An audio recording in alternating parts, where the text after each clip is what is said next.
వేసుకుంటలేను. ఇట్లా తీసుకొని ఇట్లా కుట్టేసుకోవాలండి. ఇట్లా వేసుకొని ఎక్స్ట్రా క్లాత్ కట్ చేసుకొని, ప్రతిదానికి టేప్ కొలత పెట్టాలంటే కాదు కదండి, ఇట్లా ఫోల్డ్ చేసుకోవాలి. ఈ విధంగా ఇట్లా ఫోల్డ్ చేసుకొని మధ్యలో ఇట్లా డోరీ పెట్టి ఇలా ఫోల్డ్ చేయాలండి.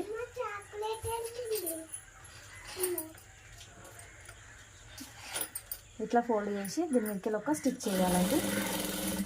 అంతే, సింపుల్గా మనకు హ్యాంగింగ్స్ కంటే బాగుందండి. మనకు రెడీమేడ్గా దొరికే హ్యాంగింగ్స్ కంటే మంచిగా వచ్చినాయి. నేను యూట్యూబ్లో చూసి నేర్చుకున్నానండి, అదే ఫాలో అయ్యాను. చూసారు కదా ఎంత బాగున్నాయో. ఇవ్వండి.